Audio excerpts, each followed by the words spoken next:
or the similarities or dissimilarities, the differences between Coulomb's law and Biot-Savart law. तो इन दोनों में ये देखना है हमें क्या सेम चीजें क्या डिफरेंट चीजें। तो फर्स्ट पॉइंट्स वाइज लिखते जाते हैं। फर्स्ट है both follows inverse square law. Both follows inverse square law,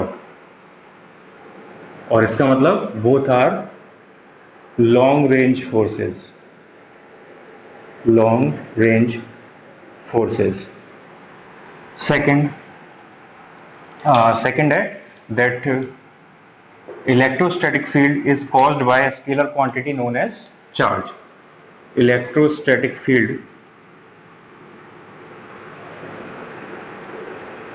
is caused by a scalar quantity known as charge, electric charge, and magnetic field is caused by a vector quantity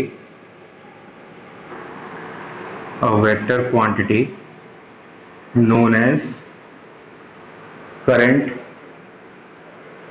element, ideal vector। तो electrostatic force हमें charge की वजह से create होता है, वो scalar quantity है, और मैग्नेटिक फोर्स करंट एलिमेंट की वजह से क्रिएट होता है, यानी ideal vector which is a vector quantity. Next है electrostatic field acts along the line joining the source charge। तो क्या मतलब इसका कि इलेक्ट्रोस्टैटिक फोर्स हमेशा जो चार्ज को लाइन ज्वाइन कर रही है उसके अलोंग लगता है, या तो आगे की तरफ या पीछे की तरफ, लेकिन उसकी अलोंग लगेगा, किसी एंगल पर नहीं लगता। लेकिन magnetic field is always perpendicular to the line joining current element।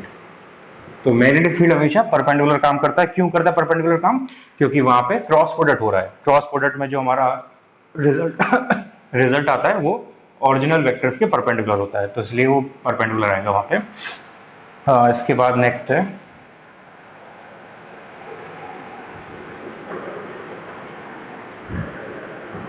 और क्या डिफरेंस हो सकता है।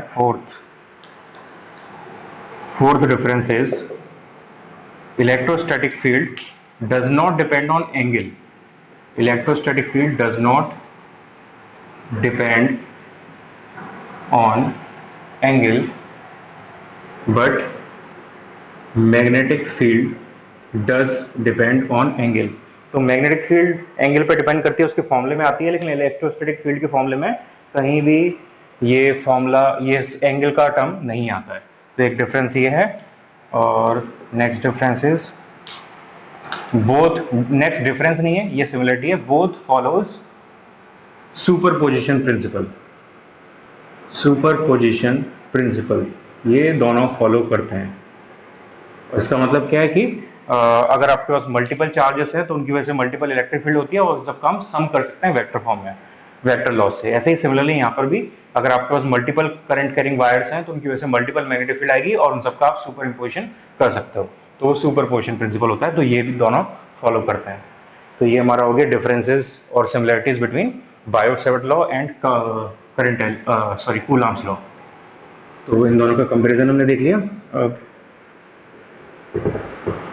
इसकी कुछ एप्लीकेशन देखते हैं बायोट-सावर्ट लॉ की। जैसे हमने कूलॉम्स लॉ निकाल के फिर कुछ गॉस लॉ किया था हमने, और फिर उससे एप्लीकेशन करी थी, उसमें हमने डिफरेंट शेप्स का इलेक्ट्रिक फील्ड निकाला था। सेम चीज़ हमें यहाँ पे करनी है, हमें डिफरेंट शेप्स के लिए मैग्नेटिक फील्ड निकालनी है, और उसके लिए हम बायोट-सावर्ट लॉ यूज करेंगे। तो नेक्स्ट है टॉपिक हमारे पास applications of Biot Savart law. Applications of Biot Savart law. इसमें फर्स्ट है magnetic field due to a straight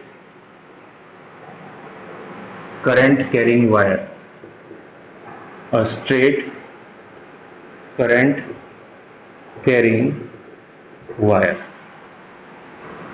तो हमें एक स्ट्रेट करंट कैरिंग वायर की वजह से मैग्नेटिक फील्ड निकालना है किसी रैंडम पॉइंट पर। तो सपोज ये स्ट्रेट करंट कैरिंग वायर है और ये पॉइंट है P जहां पे हमें मैग्नेटिक फील्ड निकालना है, और करंट की डायरेक्शन सपोज इधर है और करंट है I। तो सबसे पहली चीज तो आप यहाँ पे ऑब्वियसली डायरेक्शन मैग्नेटिक फील्ड की ऑलरेडी बता सकते हो। वही सेम तरीका, करंट ऊपर की तरफ है, पॉइंट की तरफ रोटेट करो तो क्लॉकवाइज रोटेशन होगा, क्लॉकवाइज का मतलब है इनसाइड। तो यहाँ पे मैग्नेटिक फील्ड की डायरेक्शन आएगी इनसाइड, ये हमें ऑलरेडी पता चल गया। ठीक है, अब सॉल्व करते हैं इसे। तो इसके लिए पहले तो इन दोनों पॉइंट्स को, इन दोनों एजेस को इस पॉइंट से मीट करा देते हैं और इसको सामने वाले पॉइंट से मीट करा देते हैं।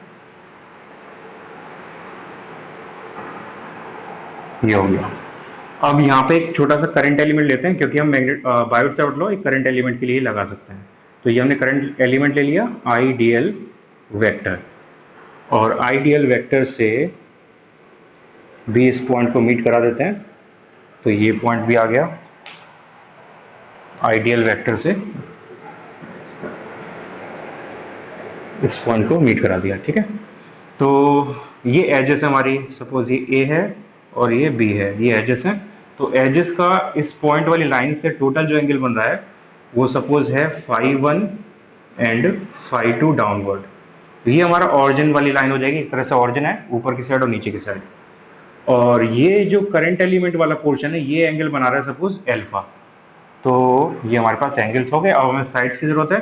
तो ये साइड है सपोज A पूरी, और इसको हमने DL वेक्टर लिया है तो इसको हमें L लेना पड़ेगा ताकि इंटीग्रेशन उसमें हेल्प मिले हमें। और ये सपोज हम मान लेते हैं R है। तो ये हमारे पास सारे डिस्टेंसेस और एंगल्स आ गए। अब सॉल्व करते हैं। तो इस आइडियल वेक्टर की वजह से, इस करंट एलिमेंट की वजह से हमें P पॉइंट पे मैग्नेटिक फील्ड निकालना है। उसका फॉर्मूला हमें पता है, ऑलरेडी निकाल चुके हैं बायोट-सावर्ट लॉ में। ये होता है dB vector equals to μ0/4 into IDL sine theta divided by R square, ideal sine theta upon R square. लेकिन यहाँ पे थीटा क्या होगा? थीटा होगा ये वाला एंगल, थीटा होगा ये वाला एंगल। अब ये वाला एंगल हम निकाल सकते हैं इजीली। अगर ये अल्फा है तो ये वाला एंगल होना चाहिए 90 माइनस अल्फा, और 180 इक्वल्स टू होगा थीटा प्लस 90 माइनस अल्फा। तो थीटा इक्वल्स टू आ जाएगा 90 प्लस अल्फा। तो थीटा उधर लगा देते हैं। तो ये हो गया μ0, और अभी हमने वेक्टर फॉर्म में नहीं लिखा है, μ0/4 into IDL sine 90 plus alpha divided by R square.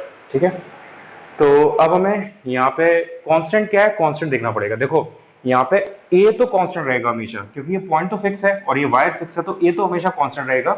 A constant है तो हमारे आंसर में A आना चाहिए। लेकिन R कांस्टेंट नहीं है, क्योंकि आप करंट एलिमेंट कहीं पर भी ले सकते हो। तो अगर चेंज करोगे तो R चेंज हो जाएगा और साथ साथ L भी चेंज हो जाएगा। तो हमारे आंसर में R नहीं आना चाहिए और L नहीं आना चाहिए। तो हमें वहां से दोनों चीजें हटानी पड़ेगी। तो L हटाने के लिए क्या कर सकते हैं? इस ट्राइंगल में, एक ट्राइंगल आपके पास अल्फा वाला बन रहा है, उसमें tan अल्फा देखो। इस ट्राइंगल में tan अल्फा क्या होगा? Perpendicular upon base. परपेंडिकुलर क्या है? L, बेस क्या है? A। तो tan अल्फा इक्वल्स टू आ जाएगा L अपॉन A, यानी L equals to A tan alpha. अब हमें क्योंकि DL चाहिए तो इसका हम डिफरेंशिएशन कर देंगे, डिफरेंशिएटिंग बोथ साइड्स। तो L का डिफरेंशिएशन हो जाएगा DL, और A कांस्टेंट है तो एज इट इज बना रहेगा। tan अल्फा का डिफरेंशिएशन होता है sec स्क्वायर अल्फा। अब ये कैसे पता चला कि tan अल्फा कांस्टेंट नहीं है? अगर कांस्टेंट होता तो पूरा जीरो आ जाता। अल्फा कांस्टेंट नहीं है, क्योंकि करंट एलिमेंट आप चेंज करोगे तो अल्फा की वैल्यू भी चेंज हो जाएगी। तो tan अल्फा का इंटीग्रेशन हो गया, डिफरेंशिएशन हो गया sec स्क्वायर अल्फा, और अल्फा का भी करेंगे फिर से तो d अल्फा हो जाएगा।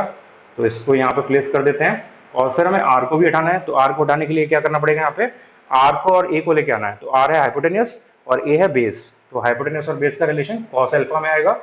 cos alpha equals to base upon hypotenuse. तो बेस है यहाँ पे a और हाइपोटेन्यूस है r। तो यहाँ से r इक्वल्स टू आ गया a divide by cos alpha यानी ए सेक एल्फा। तो इसको भी हम प्लेस कर देंगे यहाँ पे, दोनों को लगा देते हैं।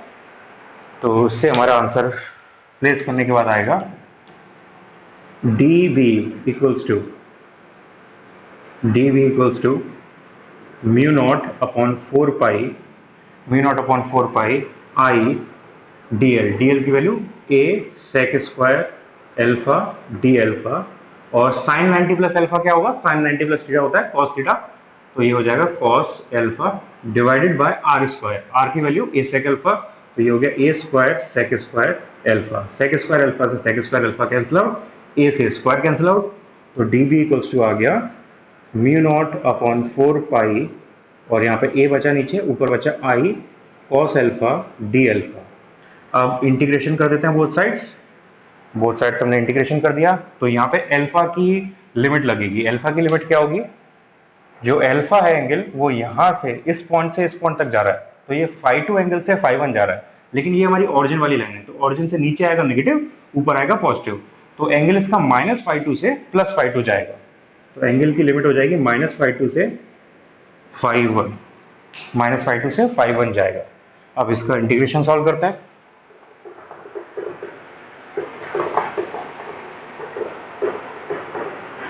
तो क्या आएगा हमारे पास, डी बी का इंटीग्रेशन हो गया B equals to mu naught constant है, आई कॉन्स्टेंट है, डिवाइड बाय 4 पाई ए, ये भी कॉन्स्टेंट है, अंदर बचा integration cos alpha D alpha, तो कॉस एल्फा का इंटीग्रेशन होता है साइन एल्फा, कॉस एल्फा का इंटीग्रेशन साइन एल्फा, तो ये हो गया mu naught I upon 4 pi A sine alpha, और लिमिट -φ2 से φ1, तो b equals to mu naught I upon 4 pi A sine, limit लगाते हैं पहले φ1 फिर -φ2 लोअर लिमिट। अब साइन माइनस थीटा होता है minus sine theta, sine minus theta equals to minus sine theta, तो ये हो जाएगा सॉल्व करके b equals to mu naught I upon 4 pi A sine φ1 plus minus minus plus हो गया साइन φ2। तो ये हमारा फॉर्मूला आ गया मैग्नेटिक फील्ड का, due to a straight current carrying wire making an angle φ1 and φ2 towards the by the point. तो ये एंगल आ गया, और इसकी डायरेक्शन हमने ऑलरेडी निकाली थी, इनवर्ट डायरेक्शन आई थी इनवर्ट, और डायरेक्शन किस रूल से आई है, वही same rule, right hand thumb rule या राइट हैंड स्क्रू रूल, उससे डायरेक्शन आई थी। तो दोनों चीज़ें हमें हमेशा डेरिवेशन करना है अगर, तो वेक्टर क्वांटिटी के लिए दोनों चीज़ें निकालनी होती हैं, मैग्नीट्यूड भी निकालना है यानी फॉर्मूला भी निकालना है, और डायरेक्शन भी देखनी है, तो डायरेक्शन और फॉर्मूला हमारे पास दोनों आ गए। तो ये करंट कैरिंग स्ट्रेट वायर के लिए हमने किया है बायोट-सावर्ट लॉ की पहली एप्लीकेशन, इंपॉर्टेंट एप्लीकेशन है ये, पूरा डेरिवेशन भी इंपॉर्टेंट है, और ये हमारा जो रिजल्ट आया फॉर्मूला है, ये फॉर्मूला भी आपको याद करना है, फॉर्मूला भी काम का है और इम्पोर्टेंट है। अब इसके कुछ स्पेशल केसेस देखते हैं, इस पर्टिकुलर डेरिवेशन के, इस पर्टिकुलर फॉर्मूले के कुछ स्पेशल केसेस देखेंगे। फर्स्ट स्पेशल केस,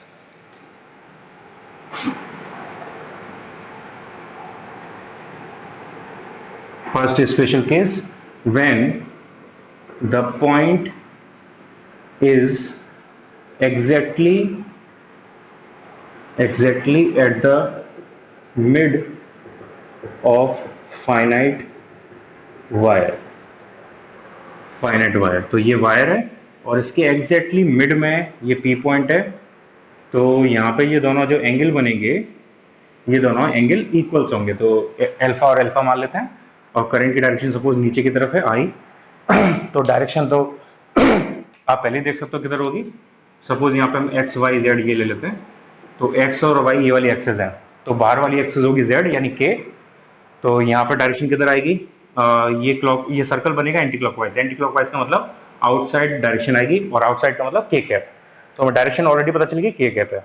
अब वैल्यू देखनी है, तो फॉर्मूला हमारे पास होता है B equals to mu naught I upon 4 pi A sine φ1 plus sine φ2, और φ1 φ2 की वैल्यू यहाँ पे इक्वल है और अल्फा के बराबर है, तो बी का फॉर्मूला आ गया mu naught I upon 4 pi A into 2 sign alpha, तो 2 से 2 कैंसिल आउट, ये बी इक्वल्स टू आ गया म्यू नॉट आई साइन एल्फा डिवाइडेड बाय 2 पाई ए। वेक्टर फॉर्म में लिखेंगे तो यहाँ पे के कैप और आ जाएगा, ये इसका आंसर हो गया। ये पहला स्पेशल केस। अगर हम मिड पॉइंट पे लेते हैं एग्जैक्टली करंट एलिमेंट से पॉइंट को, तो उसके लिए आंसर ये आ जाएगा। सेकंड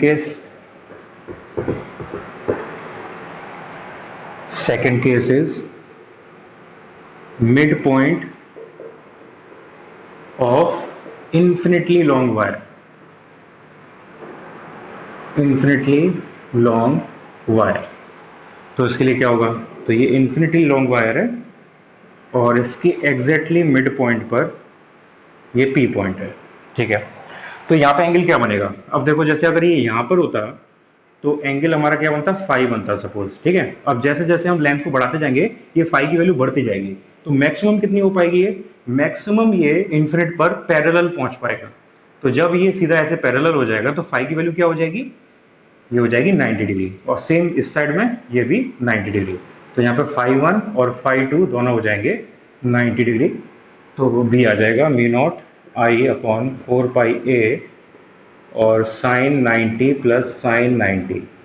तो साइन 90 1 प्लस 1 2, तो बी आ गया मी नॉट आई अपॉन 2 पाई ए। 2 से 4 काट देंगे 2 पाई ए। और करंट की डायरेक्शन सपोज आई के इधर है, और फिर से वही ये एक्स एक्सेस ये वाई एक्सेस, तो करंट की मैग्नेटिक फील्ड आएगी इनसाइड, करंट क्लॉकवाइज घूमेगी, इनसाइड का मतलब माइनस के कैप। तो ये अगर वेक्टर फॉर्म में लिखेंगे तो माइनस के कैप आ जाएगा। तो ये इस केस के लिए मैग्नेटिक फील्ड का फॉर्मूला आ गया। थर्ड स्पेशल केस है at the edge of an infinitely long wire, at the edge of infinitely long wire. तो हमारे पास इन्फिनिटली लॉन्ग वायर है और इसकी एक एज के अलोंग ये पी पॉइंट रखा है।